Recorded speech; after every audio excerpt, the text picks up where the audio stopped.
Halo guys, perkenalkan nama saya Lisma Ainur Wasiani. Saya mahasiswa dari Bimbingan Konseling Islam UIN Raden Mas Said Surakarta.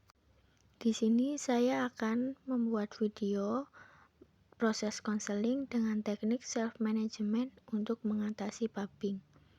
Yuk simak video berikut ini. Assalamualaikum. Waalaikumsalam, silakan duduk Mbak Ada. Terima kasih. Bagaimana kabarnya? Alhamdulillah baik. Sekarang kesibukannya apa Mbak? Saya kuliah sambil bekerja, Mbak. Oh, barusan berangkat dari kampus atau dari rumah Mbak? Saya habis dari kampus, tadi ada mata kuliah. Oh, baik kalau begitu. Tampaknya ada sesuatu hal yang ingin disampaikan sehingga Mbak Arda ini datang menemui saya ini. Ya Mbak, sebenarnya saya ada maksud untuk datang ke sini.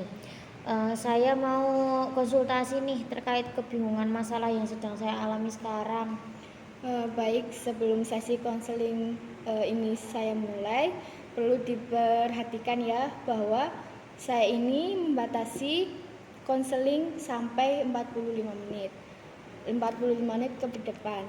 Jadi Mbak Arda dalam waktu ini nanti silakan bercerita atau menceritakan kebingungan masalah yang Mbak Arda alami sekarang ini dan terbuka pastinya. Tetapi saya itu sulit terbuka terhadap orang lain karena kebingungan masalah saya ini. Saya memahami hal itu mungkin menjadi kebingungan. Emang masalah apa yang Mbak Arda cukup malu untuk diungkapkan?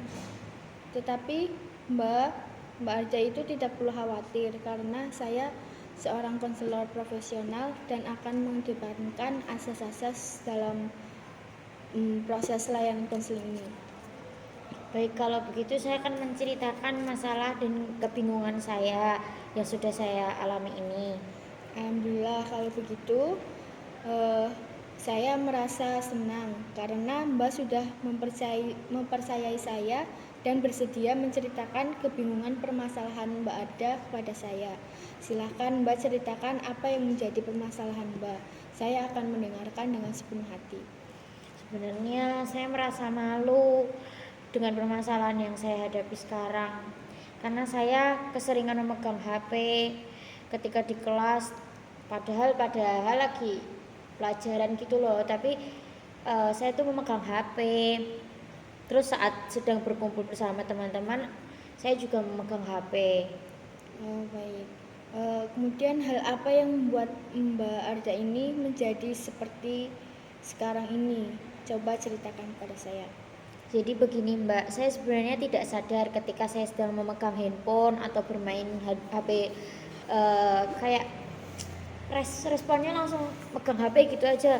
Tetapi teman-teman saya menyadarkan dan ternyata saya jadi sadar akan hal itu. Untuk saat ini saya jadi malu Mbak. Jadi begitu, karena awalnya Mbak tidak sadar, akhirnya jadi sadar akan hal itu yang menyebabkan Mbak jadi malu sekarang ya.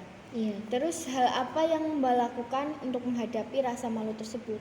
Saya hanya bisa diam Mbak, karena saya bingung apa yang sebenarnya itu terjadi pada saya, masalah apa yang terjadi gitu, saya bingung. Baik, jika Mbak merasa bingung, coba lakukan apa yang menurut Mbak itu senang. Atau Mbak bisa melakukan traveling atau main agar Mbak menjadi biasa lagi dan tidak perlu malu lagi seperti itu. Sudah Mbak, saya sudah melakukan semua itu, tapi saya masih malu. Baik, coba berpikir dengan hal akal sehat ya Mbak. Maksudnya itu, apakah dengan Mbak yang saat ini alami akan terus-menerus malu? Seperti itu. Iya Mbak, sebenarnya saya juga sadar akan hal itu. Jadi pada inti permasalahan ini Mbak masih malu tentang perilaku Mbak yang terus-menerus bermain handphone itu ya? Iya, saya jadi terfikirkan ini gimana dan apa yang menimpa saya sebenarnya. Iya Mbak, saya memahami apa yang Mbak rasakan sekarang. Iya. Sejauh ini dari penjelasan Mbak, Dan sebab dari perasaan malu Mbak ini, saya sedikit menyimpulkan bahwa Mbak ini tipikal orang yang gampang kepikiran. Kemudian, kiranya apa yang ingin Mbak capai dari proses konseling ini? Saya ingin sembuh. Saya ingin sembuh dari bermain HP secara terus-menerus ini. Oh, baik. Kemudian, saya juga salut nih sama usaha Mbak untuk berubah dari kebiasaan Mbak bermain handphone yang secara terus-menerus itu. Kemudian berdasarkan apa yang ingin Mbak capai dalam sesi konseling ini, saya katakan bahwa Mbak ini pengen sembuh ya. Ya, betul sekali. Baik.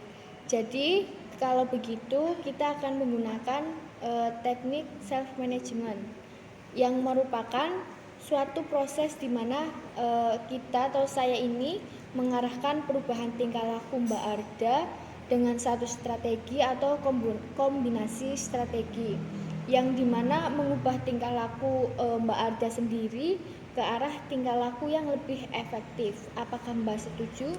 Ya, setuju dan semoga ini bisa merubah diri saya. Ya, saya menyarankan juga Mbak Arda ini harus bisa mengontrol diri sendiri dari segala sesuatu yang dikerjakan, yaitu bermain handphone secara terus-menerus ketika sedang belajar ya, ketika kuliah berlangsung atau ketika sedang bersama teman-teman. Kemudian langkah selanjutnya adalah mengevaluasi dan merencanakan langkah-langkah yang Mbak Arda akan lakukan gitu. Ya, saya akan mencobanya dan berniat untuk merubah perilaku yang saya lakukan ini. Rupa-rupanya hal itu sudah cocok ya untuk dijalankan oleh Mbak Arda ini. Iya, Mbak. Karena ini kan sebagai bentuk terapi juga.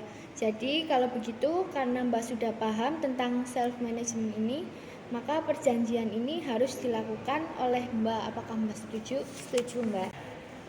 Baik, kalau seperti ini, jadi konsekuensinya jika Mbak melanggar atau tidak mengerjakan atau tidak melakukan apa yang sudah disepakati, dan jika proses ini berjalan dengan baik, maka saya ini ingin memberikan hadiah pada Mbak biar Mbak lebih semangat lagi. Ya, jika saya melanggar, saya akan dihukum dan tidak boleh datang ke tempat ini, Mbak. Tapi jika saya berhasil, Mbak akan menraktir saya ya. Iya, boleh. Oke. Kemudian nanti kan ini saya kenal sama Mbak Arda ya. Saya juga kenal sama teman-teman Mbak Arda. Nah, nanti saya akan melakukan pengamatan secara berkala terhadap kegiatan Mbak Arda ini tentang perubahan perilaku pubbing. Nah, itu memegang HP secara terus-menerus itu. Seperti itu. Oke, Mbak. Baik. Ya, karena Mbak sudah menyetujui berbagai perjanjian dengan saya ini, saya berharap Mbak Arda ini bisa menjalani dengan sebaik-baiknya karena ini demi kebaikan Mbak juga ya. Kemudian kita ini kan sudah melakukan konseling selama 45 menit. Maka kita sudahi pertemuan kali ini. Mungkin sesi kali ini cukup, semoga kita bisa bertemu di lain waktu. Makasih, Mbak. Ya.